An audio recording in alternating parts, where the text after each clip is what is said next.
जब विपिन और प्रभा गांव छोड़कर शहर में बसने जा रहे थे। माँ, तुम भी हमारे साथ शहर चलो ना। मुझे तुम्हें यहाँ अकेले छोड़ के जाना ठीक नहीं लग रहा। नहीं बेटा, मैं यहीं रह लूंगी। मुझे मेरा गांव छोड़कर कहीं नहीं जाना। इस जगह से मेरी यादें जुड़ी हैं। मैं यहीं रहूंगी।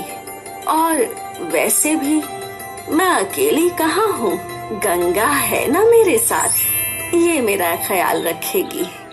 पर अगर आप हमारे साथ चलती तो ज्यादा अच्छा होता और हमारा भी मन लगा रहता। तुम दोनों मेरी फिक्र मत करो, मैं बड़े आराम से यहाँ रह लूंगी।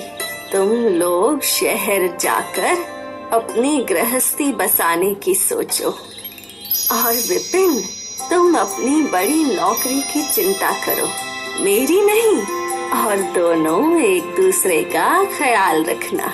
मेरा आशीर्वाद तुम दोनों के साथ हमेशा रहेगा। विपिन और उसकी पत्नी ने आशीर्वाद लिया और दोनों शहर के लिए निकल पड़े। गांव में बुढ़ी माँ अकेली रह गई थी अपनी नौकरानी गंगा के साथ। गंगा घर का सारा काम करती थी, जैसे साफ सफाई, खाना पकाना और वगैरह वगैरह।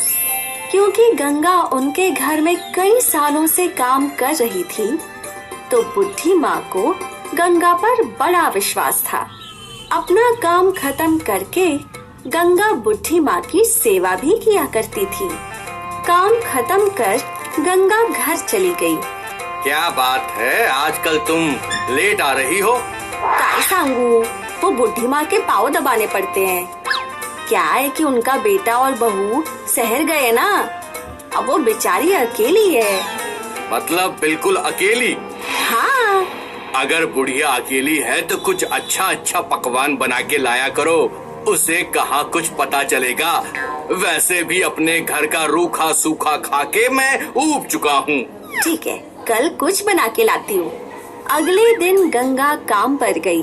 उसने सारा काम खत्म करके अपने पति के लिए खीर भी बनाकर घर ले आई। फिर ये सिलसिला चलता रहा और गंगा रोज कुछ ना कुछ अपने पति के लिए बनाकर घर ले आती थी। देखते ही देखते गंगा के पति का लालच बढ़ने लगा। उसने गंगा को अब खाने के अलावा घर की चीजें लाने बोली। गंगा ने भी अपने पति की बात मान ली। एक दिन गंगा ने कुछ चम्मच उठा ली, दूसरे दिन एक पीतल का लोटा, तीसरे दिन कोई और बर्तन। ये सिलसिला काफी दिनों तक चलता रहा। एक दिन बुढ़ी माँ अपने पूजा घर में अपना चांदी का चम्मच ढूंढ रही थी। गंगा, अरे ओ गंगा, मेरा चांदी का चम्मच कहाँ है?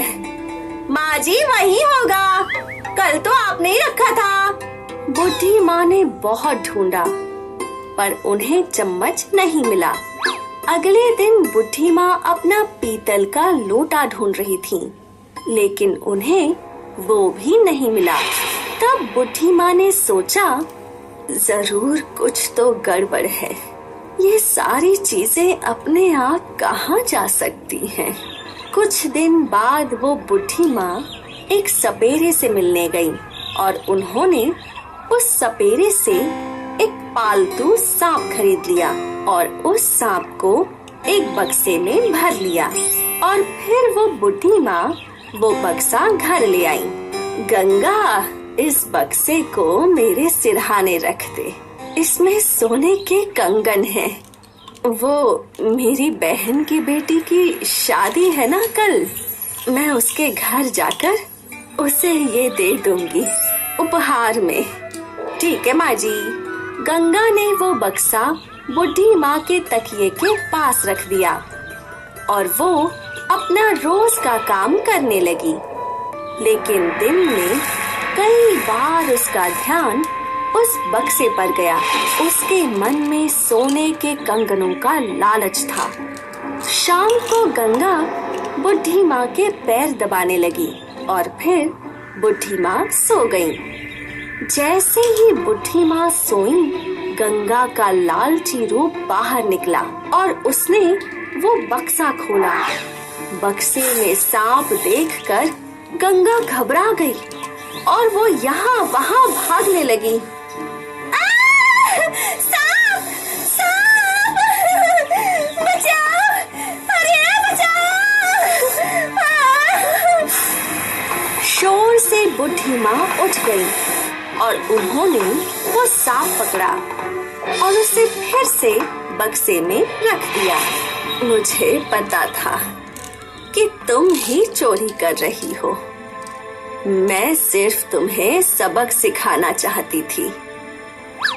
तुम्हें क्या लगा कि मैं अकेली रहती हूँ तो मुझे तुम्हारी चोरियों का पता नहीं चलेगा? मुझे तो पहले ही पता चल गया था जब तुम खाना ले जाया करती थी। लेकिन मैंने सोचा कि खाना ही है, क्या फर्क पड़ता है। लेकिन फिर तुम्हारा लालच बढ़ गया और तुमने चोरियां करनी शुरू की। शर्म आनी चाहिए तुम्हें। जिस थाली में खाती हो उसी में छेद करती हो।